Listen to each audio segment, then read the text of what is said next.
Hello दोस्तों, कैसे हैं आप सब। उम्मीद करता हूँ आप सब अच्छे होंगे, बढ़िया होंगे। आज हम बात करेंगे वैकुंठ धाम कहाँ और कितने हैं, अन्य लोकों से कैसे हैं ये अलग।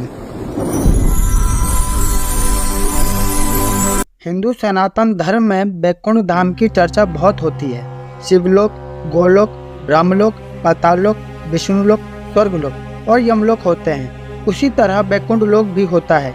ये वैकुंठ धाम या लोक कहाँ पर स्थित है और कैसे हैं ये लोग, कौन वहां जा सकता है और क्या है इस लोक की खासियत। वैकुंठ का शाब्दिक अर्थ है जहां कुंठा न हो। कुंठा यानी निष्क्रियता, अकर्मण्यता, निराशा, हताशा, आलस्य और दरिद्रता। इसका मतलब यह हुआ कि वैकुंठ धाम ऐसा स्थान है जहां कर्महीनता नहीं है, निष्क्रियता नहीं है। पौराणिक मान्यता के अनुसार कहते हैं कि मरने के बाद पुण्य कर्म करने वाले लोग स्वर्ग या वैकुंठ जाते हैं। वैकुंठ धाम कहाँ है। हिंदू धर्म के अनुसार कैलाश पर महादेव, ब्रह्मलोक में ब्रह्मदेव बसते हैं। उसी तरह भगवान विष्णु का निवास वैकुंठ में बताया गया है। वैकुंठ लोक की स्थिति 3 जगह बताई गई है। धरती पर, समुद्र में और स्वर्ग के ऊपर। वैकुंठ को विष्णु लोक और वैकुंठ सागर भी कहते हैं। भगवान श्री कृष्ण के बाद इसे गोलोक भी कहने लगे, क्योंकि श्री कृष्ण और विष्णु एक ही है, इसलिए श्री कृष्ण के निवास स्थान को भी वैकुंठ कहा जाता है।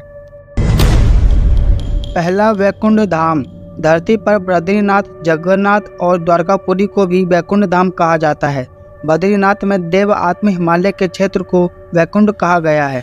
सतयुग में बद्रीनाथ, त्रेता में रामेश्वरम, द्वापर में द्वारिका और कलयुग में जगन्नाथपुरी को वैकुंठ का महत्व है।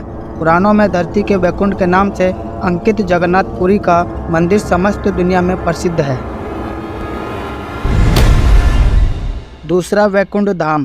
दूसरे वैकुंठ की स्थिति धरती के बाहर बताई गई है। इसे ब्रह्मांड से बाहर और तीनों लोकों से ऊपर बताया गया है। ये धाम दिखाई देने वाली प्रकृति से 3 गुना बड़ा है। इसकी देखरेख के लिए भगवान के 96 करोड़ पार्षद तैनात है। हमारी प्रकृति से मुक्त होने वाली हर जीवात्मा इसी परम धाम में शंख, चक्र, गदा के साथ प्रविष्ट होती है। वहां से वह जीवात्मा फिर कभी भी वापस नहीं लौटती। यहाँ श्री विष्णु अपनी 4 पटरानियों श्रीदेवी, भूदेवी, नीला और महालक्ष्मी के साथ निवास करते हैं।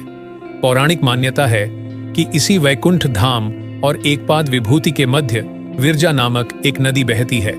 इस नदी से ही त्रिपाद विभूति शुरू होती है, जो वैकुंठ लोक है। इसी एकपाद विभूति में हमारा संपूर्ण ब्रह्मांड और सारे लोक अवस्थित हैं। इस एकपाद विभूति की सीमा के बाद शुरू होता है वैकुंठ धाम। इसी वैकुंठ के बारे में कहा जाता है कि मरने के बाद विष्णु भक्त पुण्यात्मा यहाँ पहुंच जाती है। तीसरा वैकुंठ धाम। भगवान श्री कृष्ण ने द्वारका के बाद एक और नगर बसाया था, जिसे वैकुंठ कहा जाता था। कुछ इतिहासकारों के मुताबिक अरावली की पहाड़ी श्रृंखला पर कहीं वैकुंठ धाम बसाया गया था, जहाँ इंसान नहीं सिर्फ साधक ही रहते थे। भारत की भौगोलिक संरचना में अरावली प्राचीनतम पर्वत है। भूशास्त्र के अनुसार भारत का सबसे प्राचीन पर्वत अरावली का पर्वत है। माना जाता है कि यहीं पर श्री कृष्ण ने वैकुंठ नगरी बसाई थी। वैकुंठ और परम धाम में अंतर। कहते हैं कि परम धाम में जाने के बाद जीवात्मा सदा के लिए जीवन और मरण के चक्र से मुक्त हो जाती है। ये धाम सबसे ऊपर अर्थात सर्वोच्च है। यहाँ निरंतर अक्षय सुख की अनुभूति होती रहती है। ये धाम स्वयं प्रकाशित है। यहाँ न सुख है और न दुख, यहाँ बस परम आनंद ही है। वैकुंठ धाम। मान्यता है कि इस धाम में जीवात्मा कुछ काल के लिए आनंद और सुख को प्राप्त करती है, लेकिन सुख भोगने के बाद उसे पूर्ण मृत्यु लोक में आना होता है। इस स्थान को स्वर्ग में ऊपर बताया गया है। वैकुंठ के ऊपर कैलाश पर्वत है। वैकुंठ को सूर्य और चंद्र प्रकाशित करते हैं। यहाँ गैर करे तो यह विष्णु का बद्रीनाथ धाम हो सकता है, जहाँ पर देवात्म हिमालय है। यहीं पर पुण्य आत्मा निवास करती है। दोस्तों, उम्मीद करते हैं आज की हमारी वीडियो जरूर पसंद आई होगी। अगर आपको वीडियो में दिखाई गई जानकारी पसंद आई हो तो ज़्यादा से ज़्यादा लाइक करें, शेयर करें और आने वाले वीडियो को देखने के लिए चैनल को सब्सक्राइब करके बेल आइकन प्रेस करें, जिससे आपसे कोई भी वीडियो मिस ना हो। मिलते हैं नेक्स्ट वीडियो में, तब तक अपना ख्याल रखें।